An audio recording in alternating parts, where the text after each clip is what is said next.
Okay. This week on Chapters Over Coffee, we're going over pages 46 through 99. Last week, Isla had returned to Nightshade alongside Grim. In the next few chapters, we meet new people while Isla's on the hunt to find out how long she has left to live. There are a few twists and turns along the way, plus more betrayal, but first, let's get into it. So, this couple chapters that I'll be going over, we start with Nightbane, pages 46 through 50.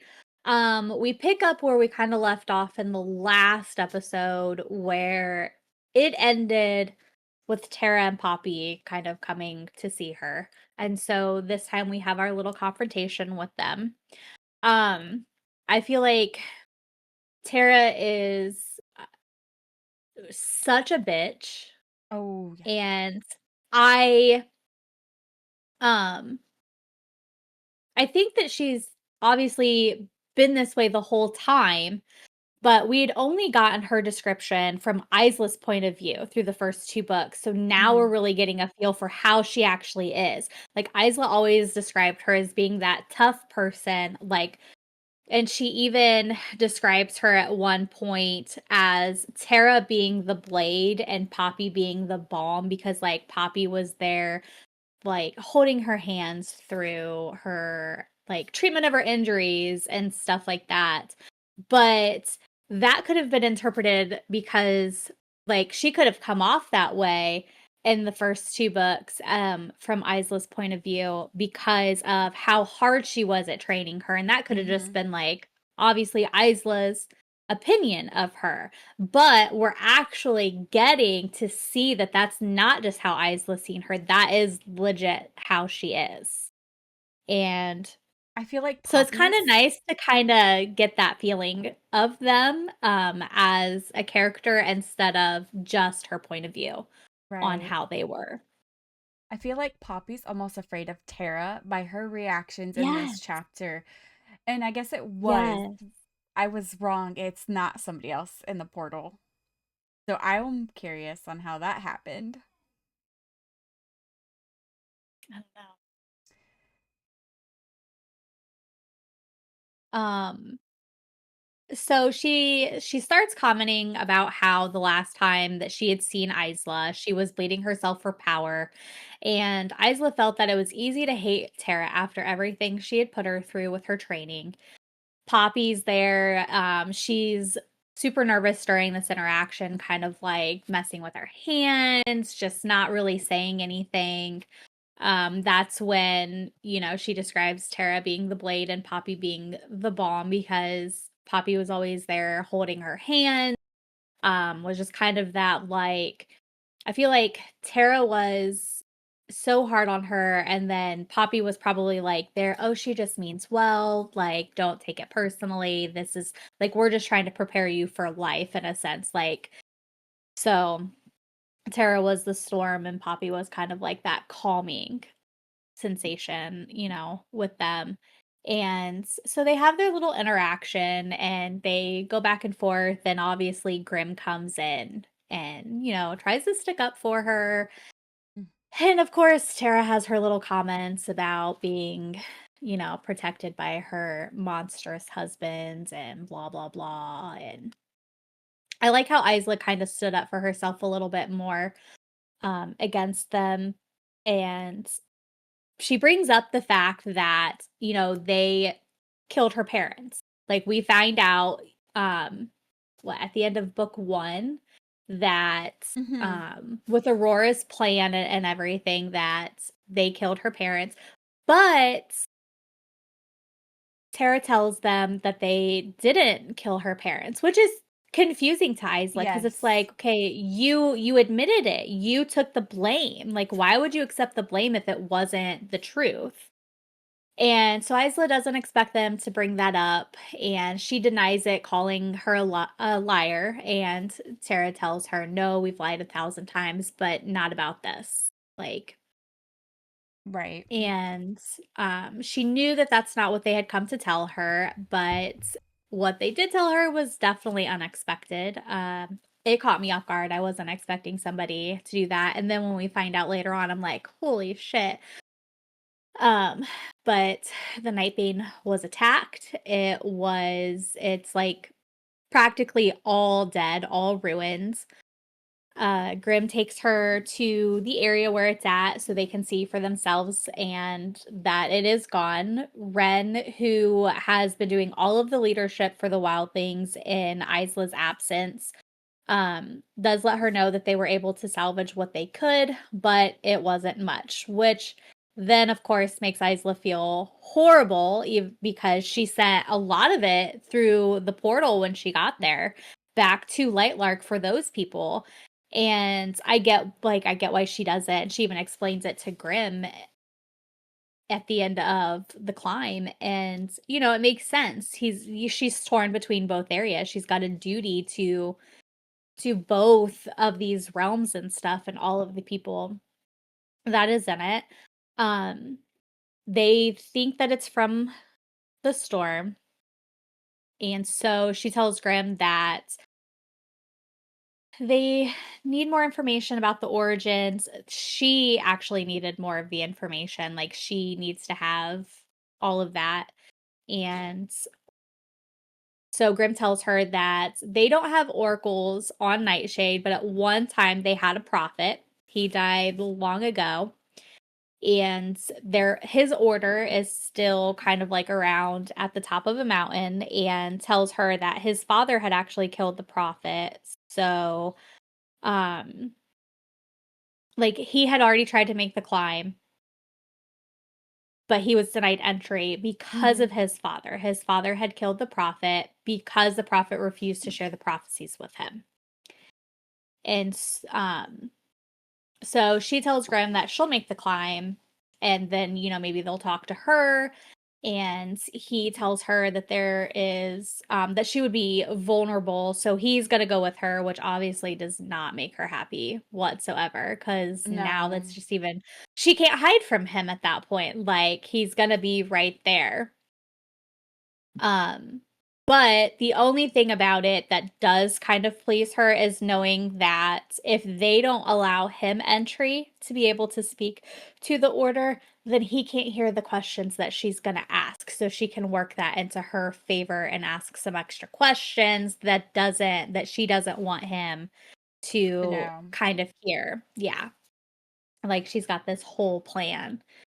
Um which then takes us into the climb.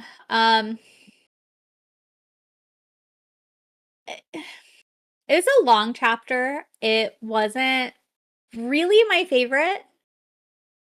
Um, It it reminded me, and you haven't gotten this far, but for anybody that has read the third book of Crescent City series, you would understand that it reminds me of a scene in that book. yeah, I'm almost done with part 1 of the, um, First one. I don't yeah, I don't know what it's called. I just know I that it's can't think of Crescent the City. Like, names. I don't know.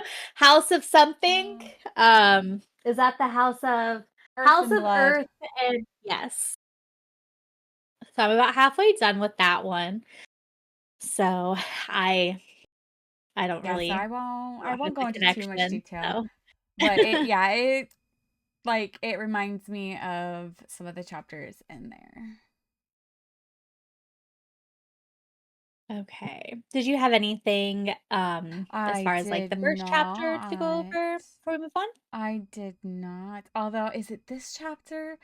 One of these chapters, my heart for Grim though, like was it this one or was Ugh. it? I don't think it was last week when he lays his heart out, like pretty much to her. I don't remember where I read it. Well, I have a Was couple it this areas one? this one that I'm going to actually, read from where I have tabbed from one tab to another, just because I feel like trying to sum up some of the things that are said was a little bit harder without kind of ruining the context that it's being said. Um, but he does at the end of the chapter, he does say Yes, I something knew it was to at the her end of that somebody one of the chapters. but going into the climb, So Grim tells her that it's gonna take about a full day, possibly two, to get up the mountain to be able to try to find the order. She's not thrilled at all to be in close quarters with him. Her emotions are still tied to her memories. She knew he was right no matter how much she denied it. Her feelings told her a different story in her mind. She knew that she should hate him. She knows that he is the enemy. So she buries them down, not letting them matter, as they would just distract her from her purpose. And so we're in the cave. It's dark and hard to see. And I thought this was hilarious. So as she's like feeling around and stuff, looking for like a cave wall or something like that, she comes into contact with his stomach, and she runs her hand down his hard as marble, rippling with muscle torso, and I was like, ooh la la. So then he's trying to make a joke about her touching him whenever she'd like, and of course she shoots it down and says, oh, that's never gonna happen, like whatever. um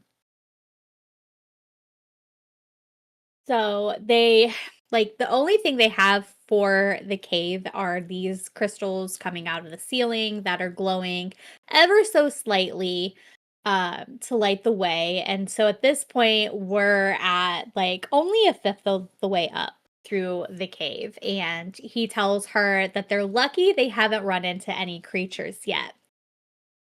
Just as she's hearing this clicking sound in the distance and assumes that it's just some vermin shifting rocks. If only that's what it was. If only. So, clicking's filling the tunnel. It's getting closer to them when she sees them. So, 53. So when she sees them, they're described as curved over creatures with talons that clicked as they crawled through the caves. Their horns like crowns of daggers. They were almost as wide as the tunnels themselves. If the beast caught up to them, Isla and Grim would be torn to shreds. I don't I couldn't really picture that specifically, but it just kind of reminded me of like giant ants, I guess, Mm. with like clickers. So then, of Oh, course, I picture yeah. like Harry Potter going, you know, and like with their little Like the little clickers and stuff. pincers, But the little yeah, pincers in the yeah. front. Um, but that's kind of how that I pictured them, but they were fucking creepy either way. So they're running and they're running, and as they're going through, she notices the walls are getting smaller, the creatures advancing on them as they run, and a horn of one of the creatures gets her in the leg, giving her a gash and bringing her to her knees. At this point, they got to a part of the cave that was so narrow that the creatures got stuck, and so they were able to keep pushing forward. She was beginning to think that she wasn't going to make it.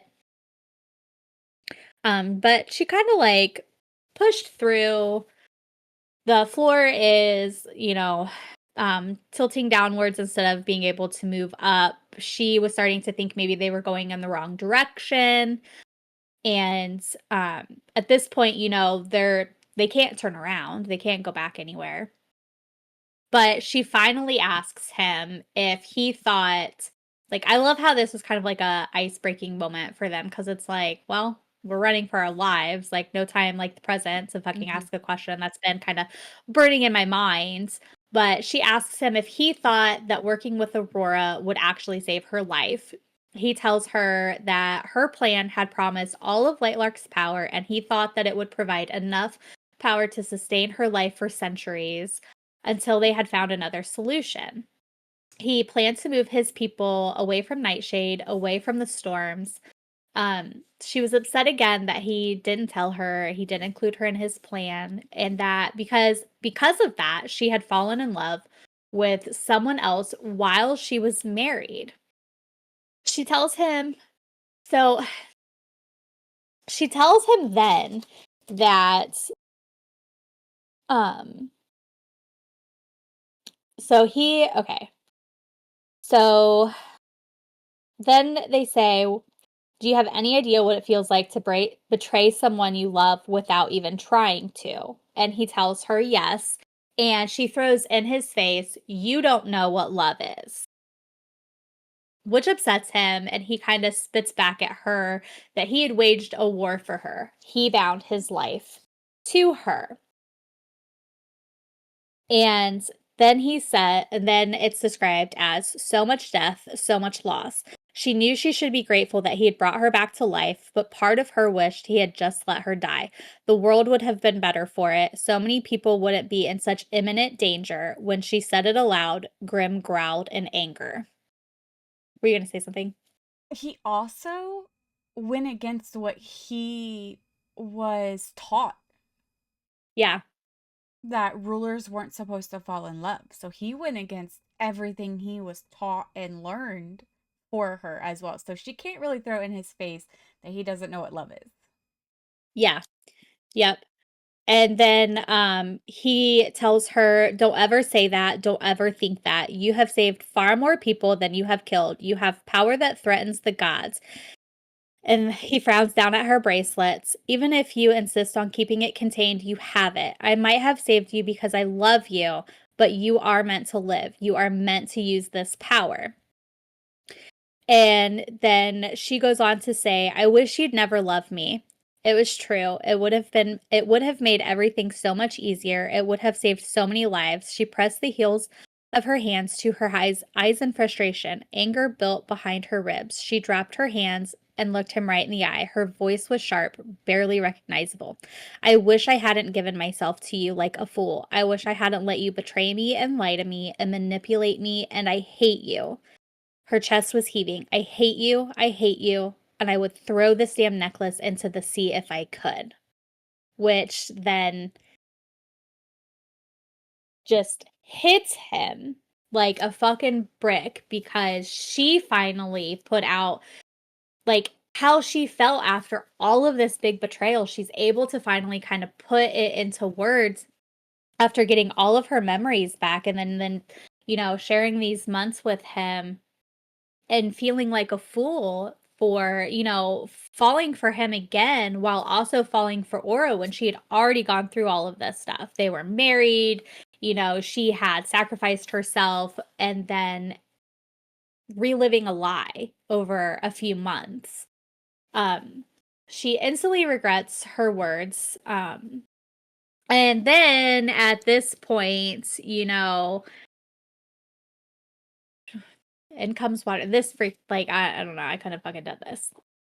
Um, they're there and, she notices, like, these puddles of water, and all of a sudden, it just comes rushing like a river, flooding the tunnel. They try to make a run for it, but realize that they can't outrun it, so she stops, and she apologizes to him and, like, takes his hand, and then she has this plan that, the tunnel is going downwards. They're kind of going at like a downward angle or whatever at this point. And so basically does one of these like, "Do you trust me?" type of moments and stuff in their journey. And she just lets the water take her. And she's just rolling with it. She's going wherever she's going. Um, at this, we get to a point where, like, her chest is burning, roaring, filling her ears. She's basically, like, drowning at this point. Spots in her vision when she comes to a stop, and, they're just at the end of where the water is taking them. She immediately thinks of Graham just as he's coming up out of the water. They nearly drown, but they were okay because of her risky plans. And then they have this little moment where it's, like, freezing in these caves, and I thought this was kind of like, I don't know. I don't know if it was, like, a sweet type of, like, night moment that they had or whatever, or if it was just one of those where, like, I don't Cheesy? know. Yeah, but they spend the night together all cuddled up and stuff, and, like, they strip away their clothes because they're freezing, and they don't wanna get hypothermia, and so he tries to joke again about how, like, she's leering at him, and then, like, he's leering at her, and excuses about not, like, just fucking own it, okay? Like, Right. it's not like, she's not technically betraying Oro if she's just kind of oogling him, it's not like she's touching him or I anything, but they are mean, married, so it doesn't exactly. really matter. But she hates the way that he knows her. He knows that she hates the cold, and he calls her wife, which pisses her off, and he tells her that he's not going to not call her that because it is true. He tells her that he is her husband, she is his. She's his wife. sh- You're mine. Like, you are mine, I am yours. And, like, she rolls away from him. She doesn't wanna cuddle up next to him because she's got these feelings that she's just fighting, and I wish she would just fucking get over it. So, she gives in, cuddles up next to him to be able to stay warm, knowing that it's wrong, he's her enemy, she's in love with somebody else, but she tells her that self that it's just for a little while, just so she can fall asleep, just so, they can survive the night. And then she wakes up with kind of like that burning, like, passion. Like, girl's fucking horny. Okay. She wakes up. She's fucking horny. Like, this modest way of saying it, but she she won't stick down. Like, she wants it and she fights it. She fights it. And, like, all of a sudden, the cave is warm, like, they wake up, the cave is warm, even their clothes are dry and warm. Like, who did that? Did they do that because, like, she was able to kind of, like, surpass the tests of going through the cave? Because basically, like, they're right there. Right. Like, they're right there. Um, so she has Grim choose the path this time. She doesn't really trust her choices because of her last choice Ooh, nearly killed them. So as they're walking, they're getting to a part where, like, the crystals, and even when I first started the chapter, I'm like, the crystals are gonna somehow play a big part in that because the crystals light becomes more plentiful, like brighter. And so they get to this opening or so, mhm. like a big part of, like, this open part of the cave, and it's blocked by this huge fucking creature. And again, I don't really know what I don't have kind of a comparison of what this reminded me of. But it's also described as a creature that reminded her of a grasshopper with iridescent skin, had no face, but it could sense her, and it was like smelling her blood. Hopper. Uh, huh? Is it Hopper? No, not Hopper. Hopper from Bug's No. Life? Is he the white one? Like the old looking scary one? That's who I'm thinking of. Is that one Hopper? No, I think Hopper was the mean bully guy. Which one was it? I'm a beautiful butterfly. Yeah, okay. So Hopper was so that one is Hopper. Okay. Hopper is who Remlar kind of reminded me of. Oh, Like, but not mean, just kinda long legs, long arms, and wings and stuff, but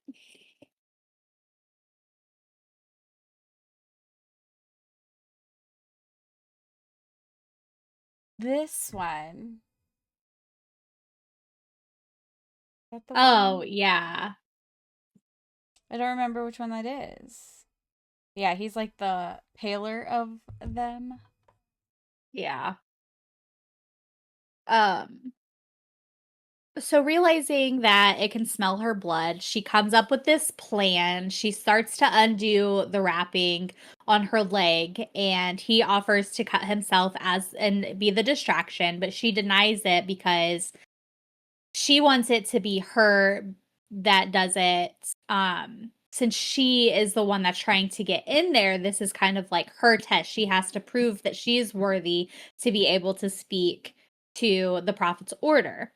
So, much to his dismay, he, allows it. Like, she doesn't need your permission, bud. Right. Okay. She is her own woman. And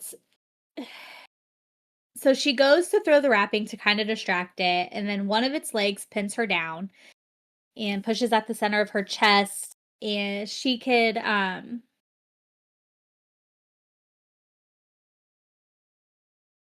let's see. She slams her fucking head again because it's always Yeah. her fucking head, and she can smell the blood coming from it. Like, she knows that she's, pretty hurt. It lifted its foot. Only then did she see that there was a mouth at its bottom, rimmed in teeth. It inched toward her head as if to swallow it, as if to rip her face off and eat everything beneath it. Ooh. I picture I pictured this creature with a body, the grasshopper body with legs that were kind of like the Midgard worm from Akatar. Oh. A worm with teeth and stuff. Like, it's these legs with teeth. So it's got like evil worm legs. For the So, demigorgons, like the face of them, like when it's opened. yeah. Yeah.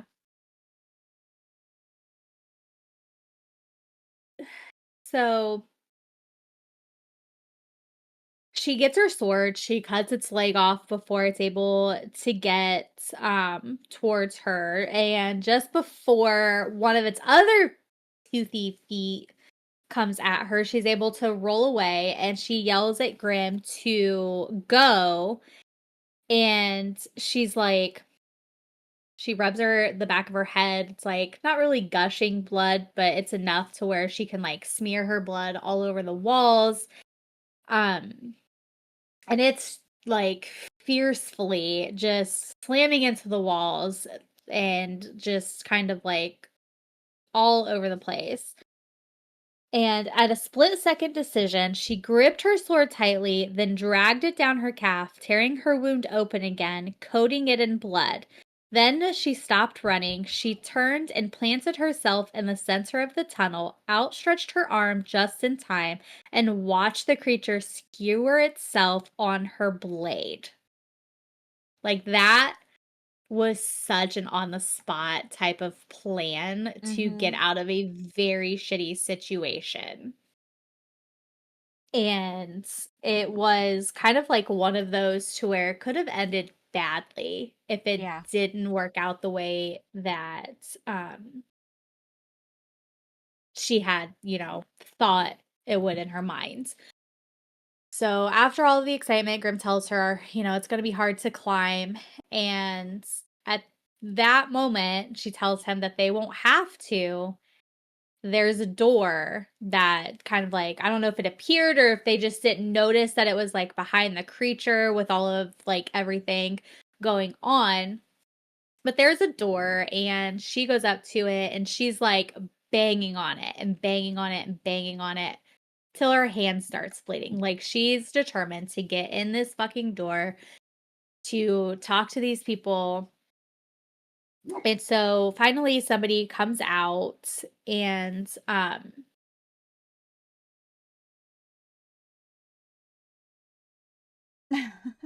lost my spot in my notes. So someone comes out, and I think Grim tries to kind of like go in with her, and they like shake their head at him and stuff like that. And so, Isla knows that she's the only one that's allowed inside. And Grim kind of shakes his head at her, kind of like telling her that like it's okay, go ahead. I'm out here. If anything happens, like I will get to you. It's kind of like a one of those unspoken things between them where she's able to kind of like read the look on his face. And so she goes inside with them. And then all of a sudden, she's like looking around. She's taking in all of this space. And this fucking old lady is all of a sudden just there, as if she appeared out of darkness. Her name was Etta. She's sitting at a table with the prophet's book that is like made out of its skin. And she tells Isla that the book is bound in the skin of the prophet, words written in his blood. Like that's some creepy, like, I don't know. That was fucking creepy. Yeah. So, Isla lets her know she's there to kind of find out how to stop the storms. And Etta tells her that in order to stop them, they must close their source. There's a portal on Nightshade that is stuck open, but not like the one on Lightlark. This one is like a door left ajar. Lightlark is like a bridge between the worlds. So I kind of thought of that as like Lightlark is the actual portal, but is the one on Nightshade kind of like something that somebody tried to do and then fucked up? And that's why it's kind of like it's open, like somebody was trying to find another way to get to the other world. I don't know. Um because I'm like, if Lightlark is the actual bridge, is the actual portal, the way to get to this other place, like how and where did this one come from? Or, well, okay, let me take that His dad? back because um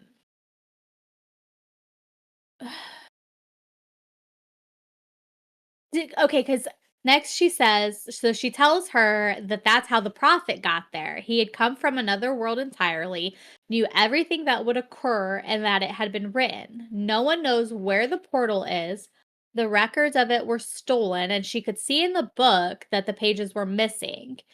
And Isla asks if the portal could be used if it's found. So, okay, the prophet came from the other world, but did the prophet go from the all across the bridge, or did he use the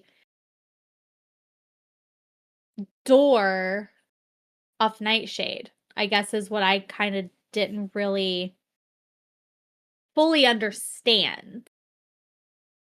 I wonder Like, if he came from Nightshade because Lightlark wasn't made until after. yeah.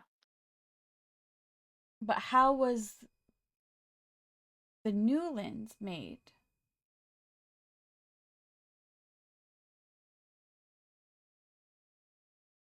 So,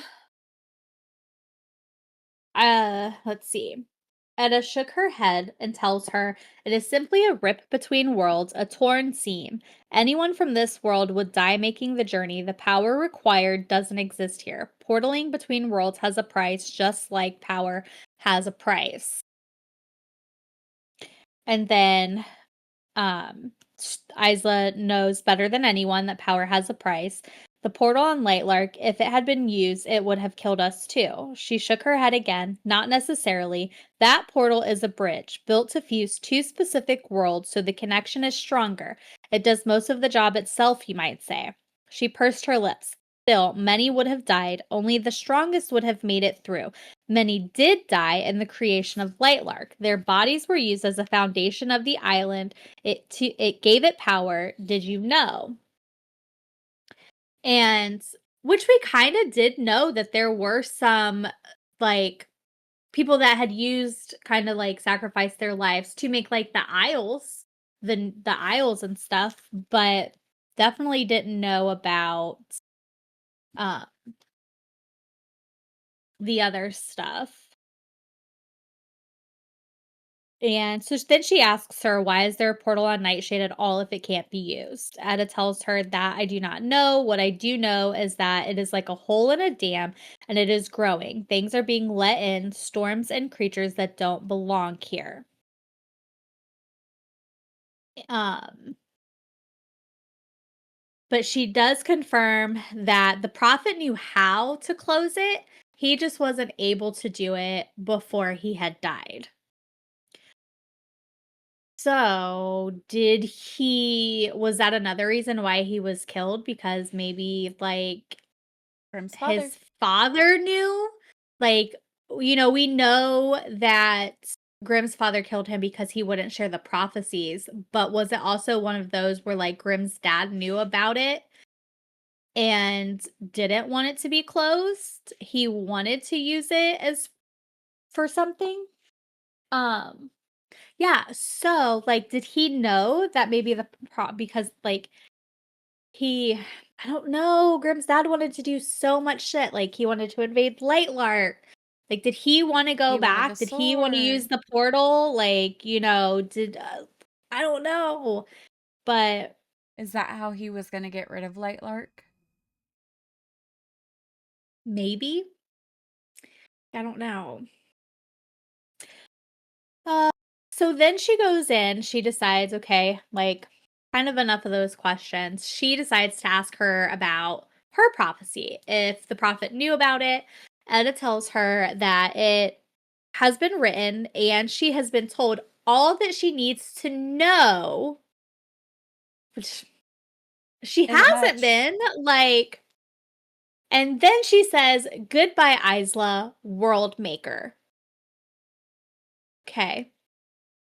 First, she calls her Isla wildling ruler. Then she calls her Isla World Maker. So she grabs Edda's wrist before she can go and asks her how long she has to live.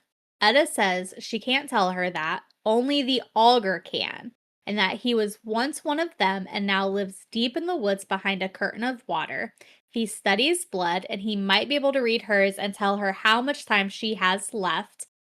And I think this was kind of like a joke, but she asks like what his price is, and Etta tells her like his heart or his price is preferably like hearts. So is that like a thing where he's kind of like he's what like her telling him that he's a wildling? Like is the order and stuff like that made up of the Oh. different realms type of thing? And that's kind of her roundabout oh my god, roundabout way of kind of like making a riddle out of it for her to figure out. um she asks also if the book says anything about who she will kill, and she says no, only that she will plunge a blade into another powerful heart and it will mark the start of a new age.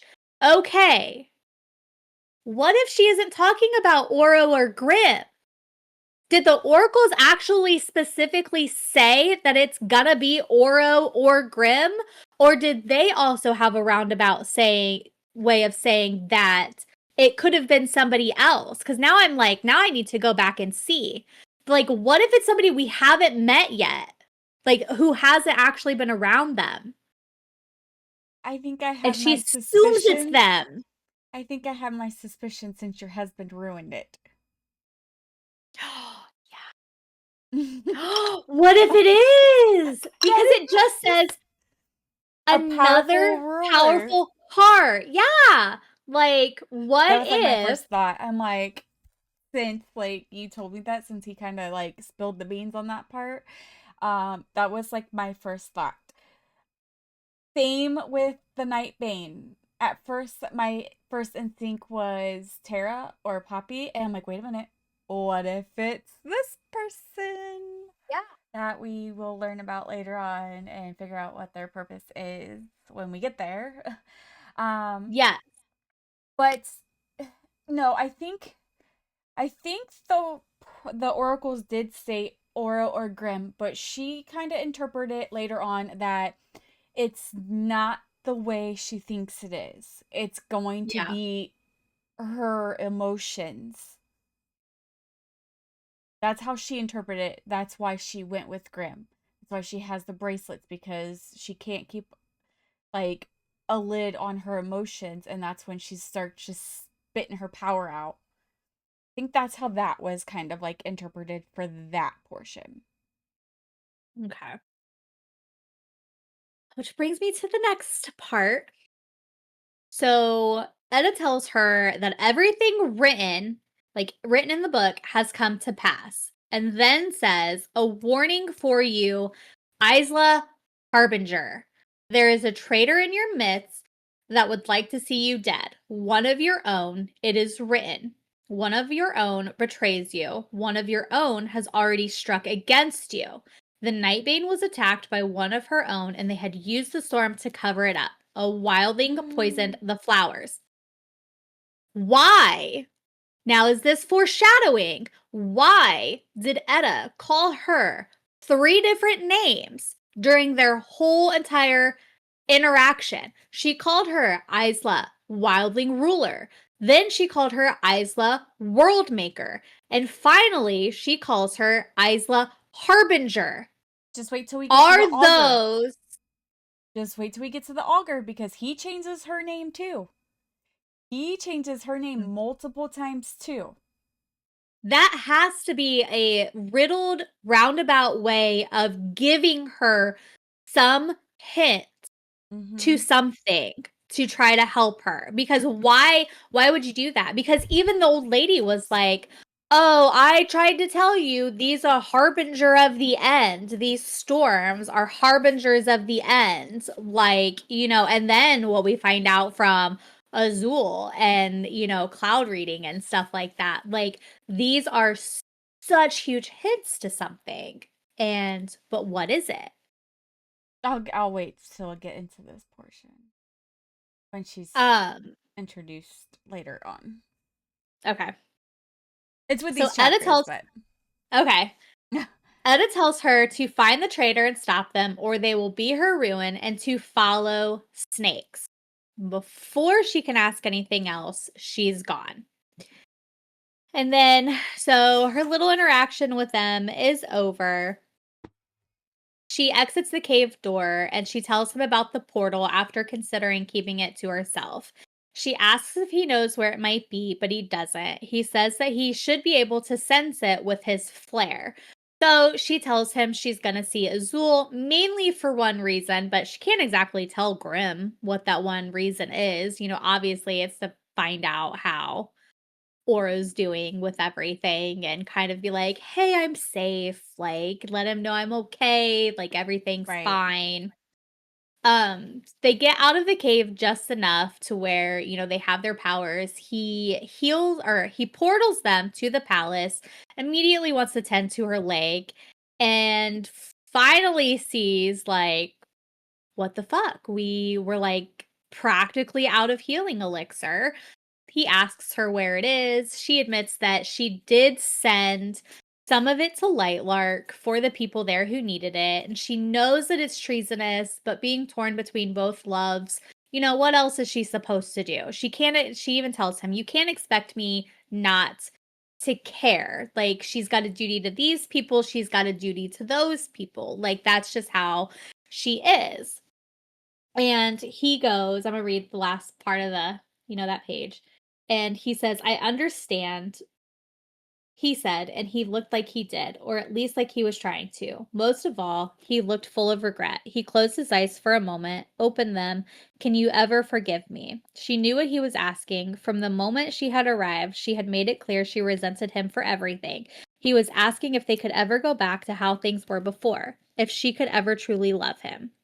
She wanted to say no. Instead, she said, I'm not sure. And it was the truth. He nodded. She was surprised when he said, You're right. I don't know what love is. I don't know how to love. If you ever gave me another chance to love you, I would learn. I would learn the right way to love you. And then he left. My heart for And like, him. yeah, and that was him, truly being vulnerable with her and kind of like, I'm seeing how bad I fucked up. I want a chance to make it right, like hoping that she'll give it to him and stuff. And that's where I think that It's not going to go the way that we think. She's not going to end up accepting him until it's too late. That's my fear. Like, she's going to be like, man, I did truly, like, obviously I married him for a reason. She's going to open her eyes and she's going to be like, he did know how to love me. He knows me. He knows how I am. All of the little things that Oro was having a hard time kind of accepting. He accepted all of those and he loved her for who she was, not just because she was as dark as him. And he saw the beauty in her nightshade powers, but like he knew the things about her. He went to war for her. He brought her back to life. Like he took it upon himself to bind his life to her, knowing that if she died, it would kill him, it would doom him, but because he's wholly in love with her.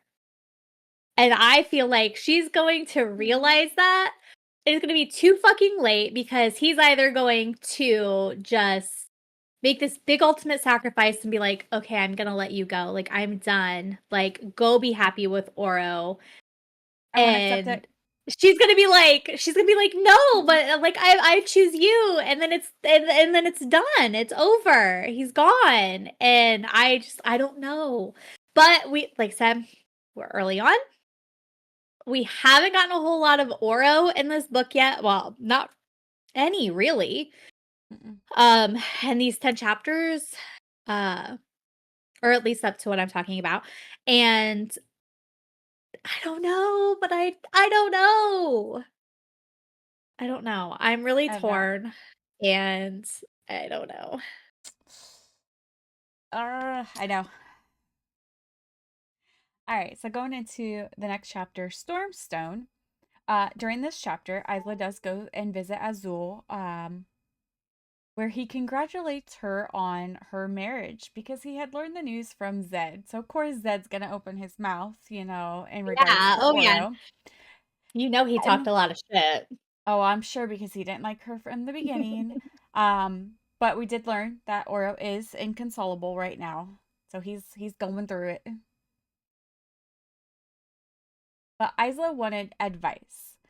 And all Azul told her was that she didn't have to marry Grimm. She knew who he was and how many people he had killed, just like she knows now.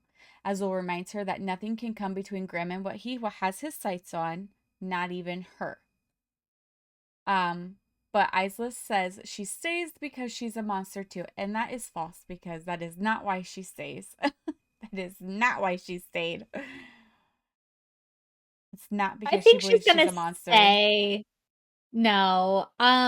That's definitely not the whole reason. I think she is trying to refine like what she saw in him before.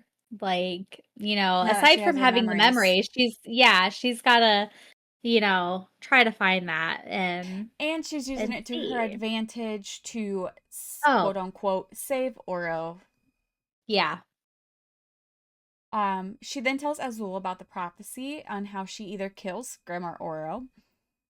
She doesn't know which way she wants to go because whoever she chooses, thousands of people are going to die no matter what.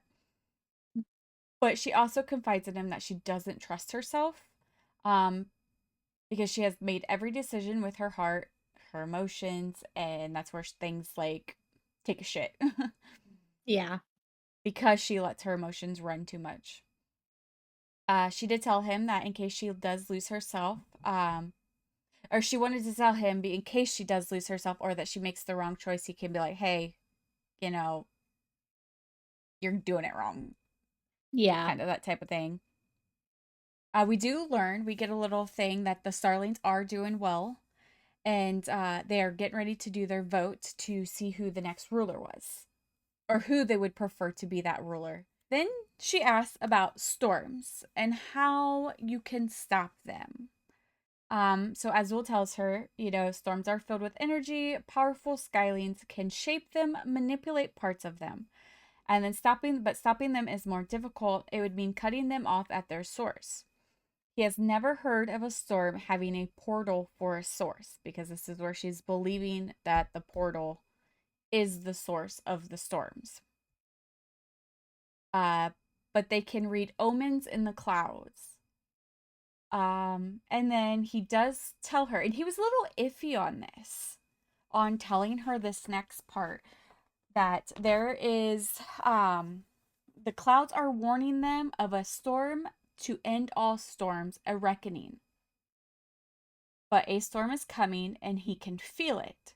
He doesn't know when, but it'll be one unlike any that they've ever seen. So in turn, he gives her this cage that has a bird. They call it a stormfinch. It's sky blue with a gray beak. And it will sing the most beautiful song before a storm is about to hit. And that Isla believes that it, can save countless of lives during the storms there on Nightshade. Then he hands her one of the rings off of his fingers. Um, but when she hears the bird sing, she is supposed to get as high as possible into the storm and hold up the ring because it contains a shred of storm. All the stones that Azul wears are imbued with storms and they amplify his power significantly. And she must trap part of the storm in it, and the stone should lead her to the source. I told you in the beginning that gems and the stones and stuff like that were gonna play such a bigger part because it's like, why would they be like, why would he have such a fascination with them? But I love like what they allow, like what he can do with And them it's like and stuff. everything. It's And like everything he's wearing. Not just mhm. his rings. This Like motherfucker is everything. prepared for whatever is about to come, like anything. Like Yep. he's gonna be like, here, take this. Like, oh, I got to jump for that. He's ready. She just has to break the stone with power, and the storm will be called back to its origin, which I don't know how. She's gonna have to take the bracelets off. To use her power, she's going to have to take the bracelets off. But then she's supposed to follow it.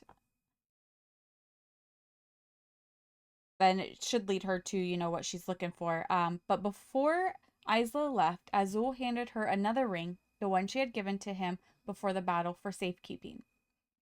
He added a shred of power for her to shape however she wishes.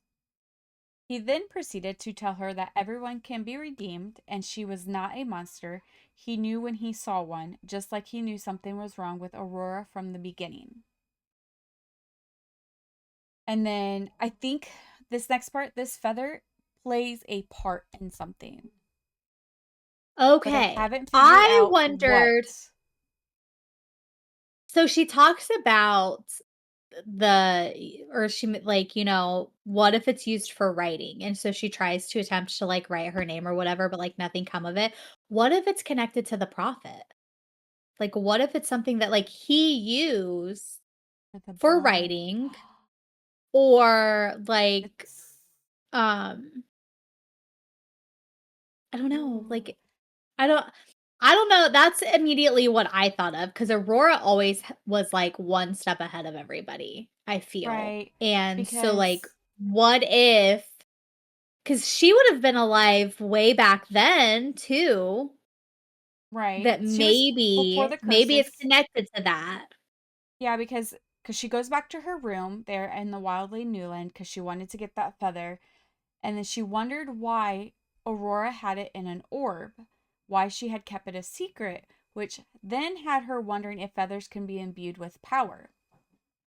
And then it was also stated that the tip of the feather had poked her finger with how sharp it was.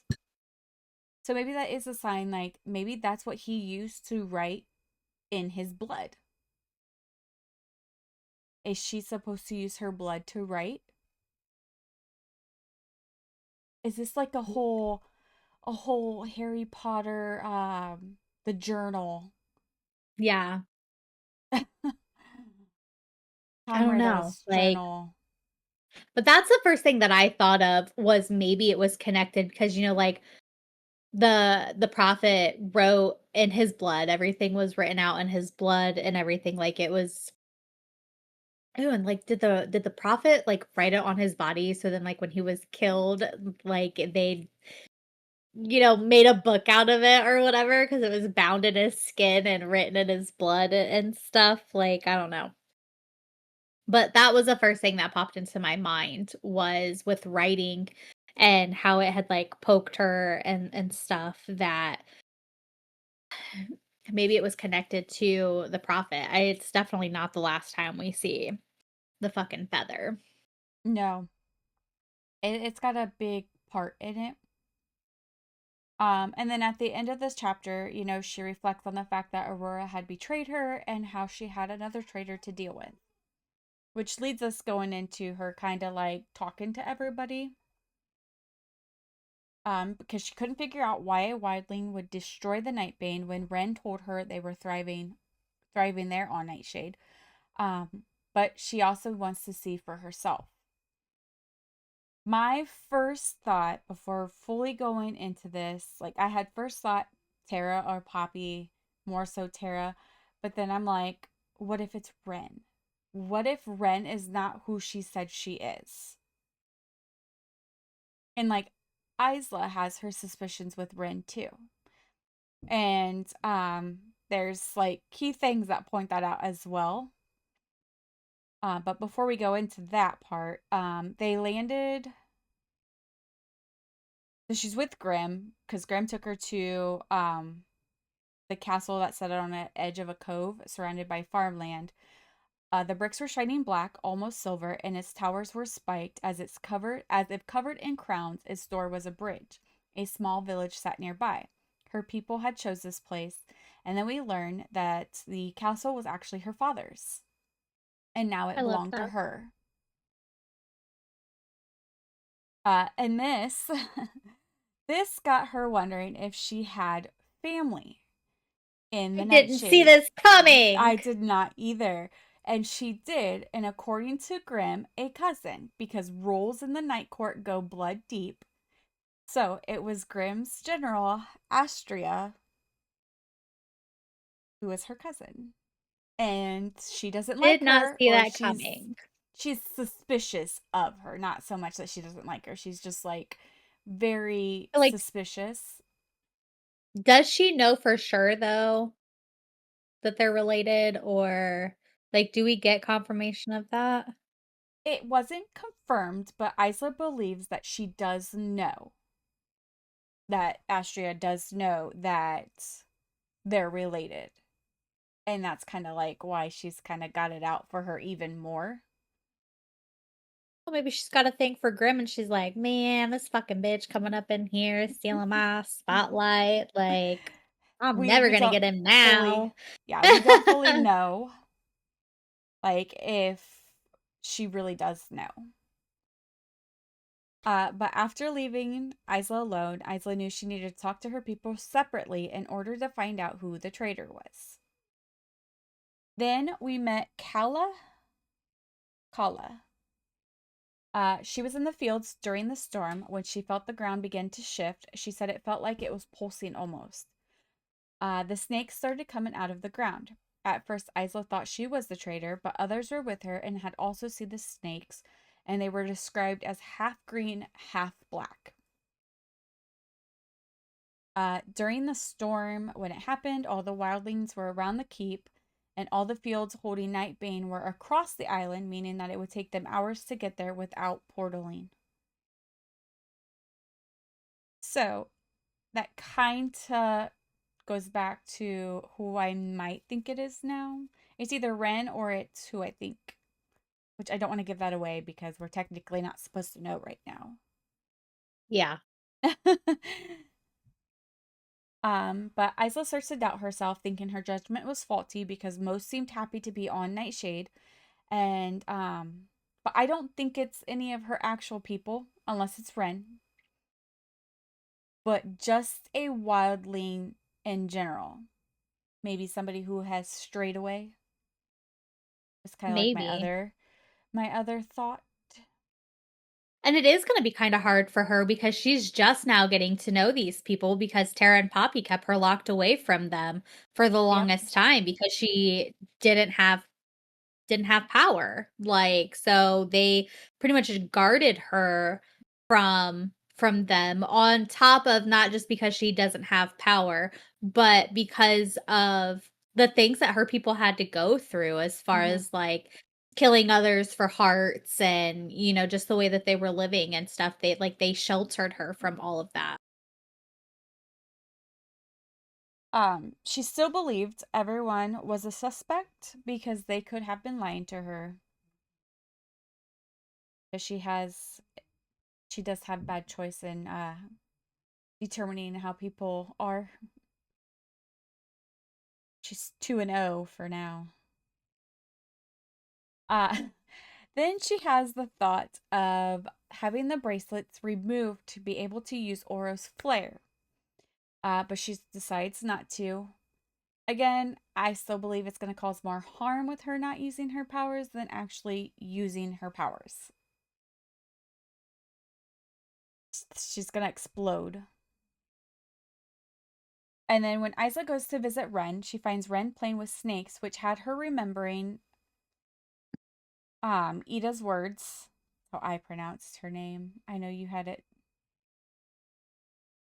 You pronounced Etta. it diff. I said Ida. Oh, I mean, I don't really know because Listen, I had to Google the pronunciation of the augur to make sure I was pronouncing his name correctly. I pronounced it auger just because it's spelled just like you use an auger for like different things. Um, like I want to say you can use like an auger for cleaning out drains or something like that. I don't Oh, fucking I don't know. know. So I was just like, okay, it's an auger, like whatever. Oh, I don't know. The snakes were from the wildly newlands and were poisonous, but were able to cure sickness if their venom was mixed with the right flour. Ren had actually brought them with her, and she had trained them herself to not like bite them. Here, Isla had thought that Ren might be the traitor, but she knew she wouldn't do that to her, which I ain't counting her out just yet. Yeah. And her first thought though also was her guardians, but they were the ones maintaining those fields, and she didn't think like that they'd kill the creation they worked hard on for months. What if Aurora really isn't dead and she's Ren? What if it's the other one? That too. What if they're working together? What if it's both of them? I don't know. But Isla trusted Ren enough to tell her that she believed a wildling had destroyed the Nightbane, but she wasn't sure why. But she did want Ren to let her know if like she saw anything suspicious. But I still can't count her out. But before Isla left Ren alone, she told Isla to take a snake with her, and she did, coiling itself around her wrist like a bracelet. And again, it makes me nervous about Ren. I don't want to rule her out, but I'm like 80% sure it's not her. But I still have like that 20% that it could be her. And then she's back at the castle, and she could feel, Grimm's power throughout it. And as she's passing Lynx, I love the fact that he did not like the snake around her wrist. He was not very pleased that she had a snake on her. Yeah. But she follows his powers into the throne room where Grimm was talking with others in hushed voices. His council thought she was the traitor waiting to strike, that Grimm is blind to it. Isla knew she couldn't be mad because she was a traitor, depending on how the prophecy was fulfilled. Grimm had trusted her while she was working behind his back and lying about her true intentions. And then this is where we go and we get the augur. Isla decided if the augur wanted blood, then he was going to get it. So in the middle of the night, she decided to disguise herself and uses her star stick to find like different little towns where she could kill someone who wasn't innocent. Even though there was no longer a curse, it seemed that like most of the nightshades didn't stay out in the dark. She watched until she came across a man who lingered outside of a brothel. At first, she thought he was shy until a woman stormed out, demanding he leave, and she realized that he was banned. He hasn't done anything wrong to risk his life, but Isla knew he would soon. And then, sure enough, 2 days later, while she was sprawled across the rooftop, she heard a scream. Racing to where she heard the scream, which was between three buildings that sagged together over time, was the slender man from the brothel choking a woman who looked no older than Isla. So, landing behind him, she takes one of her daggers and slides it right into his back. She has never stabbed someone through the ribs before, but she believed he didn't deserve an honorable death. The man went to grab Isla's wrist, but instead, the snake she wore as a bracelet pierced his vein with its fangs. So, snake does come in handy. She helped the woman to her feet and walked her back to the town's main street before returning to the man who was now dead. She then got to work cutting through his rib cage because if the augur wanted a fresh heart, he was going to get it. All right, so then we learn that he lives deep in the forest behind a thin waterfall. So she goes there. She tosses the sack containing the heart through the curtain of water, and she waited. Moments later, the sack was thrown back at her empty. Then a voice said, "More." Then each time she went to go visit him, he wanted even more. And while she was doing this, Grimm was busy preparing the tunnels and developing a system of bells that would warn each town of the incoming tempest as soon as the stormfinch began singing. He was also searching for the portal with Wraith, and then my heart for him again because he kept her updated with letters that he left her each morning with flowers, and she left them piling up. But he still brought them, like knowing that they're just piling up. He still kept bringing them to her. On her nightly journeys, she'd hear the nightshades calling her the Snake Queen or the Wildling Snake, even a traitor in our midst. The next time she went to the augur, she had 8 hearts skewered on her blade and told him if he wanted them, he had to come out and get them. So he does. He had smooth skin as pale as the curve of the moon, covered in dark markings as thin and delicate as the weaves of a spider web. They glimmered mysteriously like the ink had been melted straight from a starless night. His eyes were dark crimson voids, and he didn't have a nose, just a hole where it should be. Voldemort? No I was nose? thinking more of Red Skull from Marvel, just not red. Um, Girl, you gotta fucking watch the Marvel movies, I okay? watched some of them. Like, come on. I watched some of them.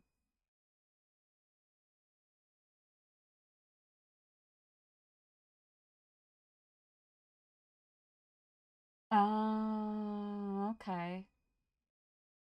Voldemort's got more of a snake type of nose. Like, it's a snake feature. Like, it's like just flat with 2 nostrils. Like, that's how I pictured him. Hmm. Just Maybe. obviously like normal skull looking. Like his is just skin stripped. Like he still has the muscle and shit like that on his skull. But as far as like the nose not being there is how I pictured it. She was curious enough to ask him what he did with the blood, so he told her that he'd show her. At first, she was a little hesitant, and he knew, so he tells her, and this is quoting, "You're scared. Good. You should be afraid, Isla Snake Queen. You should be terrified of everything that makes up this wretched land." So she follows him into the cave where she came across a pool of blood. Her first instinct was to pull her necklace for Grim to show up. And he somehow knew this because he tells her that he does not fear the ruler. The ruler should fear him. He knows the properties of blood, and blood tells such secrets. So what does he know about Grim? If Grim is supposed to fear him.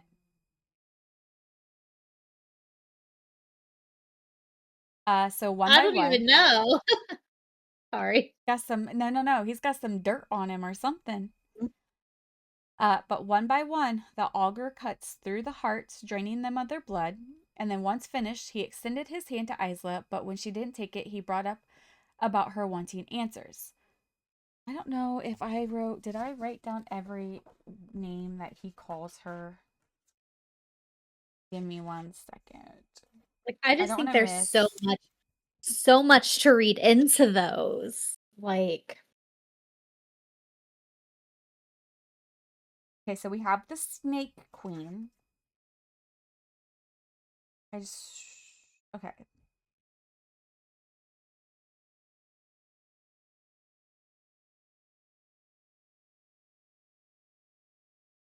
Okay, I haven't missed anything yet. Um, Once he was finished, he extended his hand to her, but when she didn't take it, he brought up about her wanting answers. Swallowing down her disgust, Isla takes his hand and walks into the pool of blood. Power was in the blood. Isla wasn't sure how this was going to help her get answers. Instead of answering, the augur cut her cheek with his talon. Slowly licking the blood off his talon, he told her, quote, "You are the greatest thing that has ever stepped foot into my cave, Isla Thorn-tide." And then she was dragged under through the blood. There was an invisible grip forcing her to the bottom.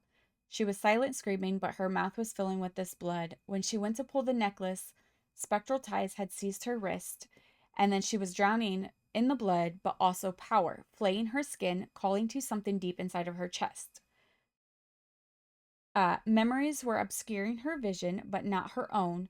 There were so many voices, and all she felt was pain and anguish. One moment she was drowning in a pool of blood, and the next she was gasping for air on the smooth stone. Isla accused the augur of trying to kill her, but he says he cannot. He is a servant of the book.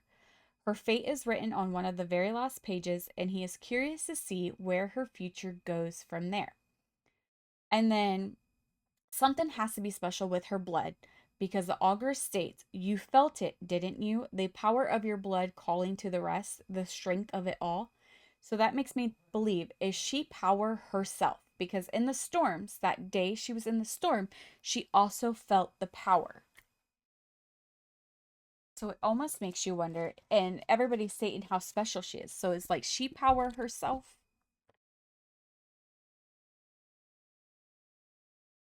Because I don't know, that's a good thing, though. then it was said like her blood had spoke to him. So then he states, then he asks her if all that power beneath her skin burned.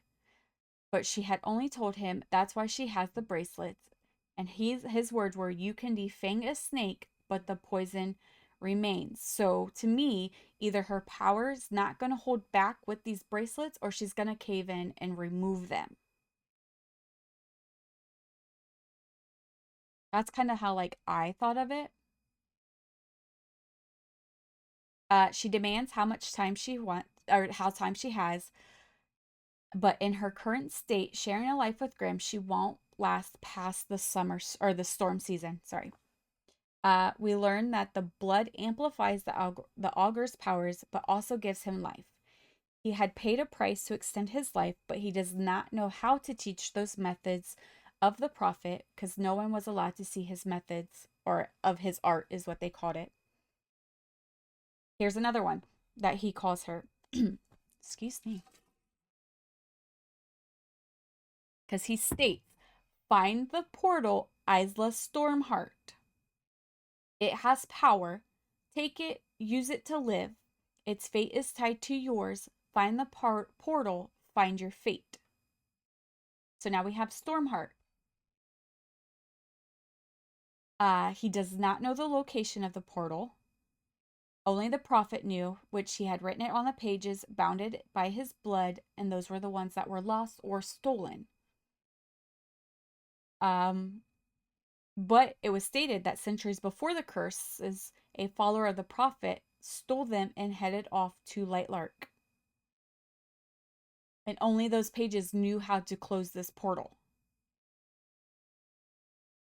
Were the oracles part of the order? And then they kinda just, like See, I don't know. broke away from them, or are they just something completely different?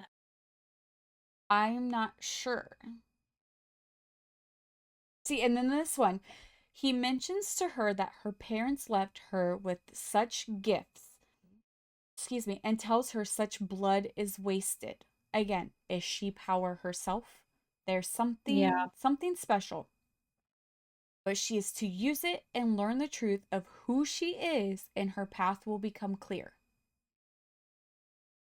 Because then he motions towards a wall where a woman who looked like her was carved into the stone. She had snakes wrapped around her arms, neck, and chest.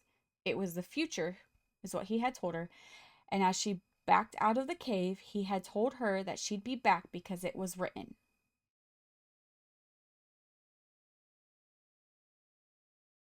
So there's definitely something special about her. And I kind of hope like we start learning about it because I don't think I can wait till the next book. Yeah. Uh I need to know now. I just hope that the augur doesn't lose his life like um oh, what was his name? The bartender. I forget his name. June Juniper. Juniper. And it was June something. Yeah. Juniper. I like the Yeah, I augur. hope not. Yeah. He It's kinda creepy. reminds me of he kinda reminds me of Baron, Mm, the blacksmith, in a way. Kinda that dark, just not a mysterious troll. Eve. I'm Yeah. I'm convinced Baron's a troll. Definitely convinced he's a troll. So, yeah. All right. Thank you for listening or watching Chapters Over Coffee, where we go over a few chapters at a time of a series. So join us on our journey of reading Skyshade, the third book in the Lightlark series. Next week, we are diving into pages 110 through 168.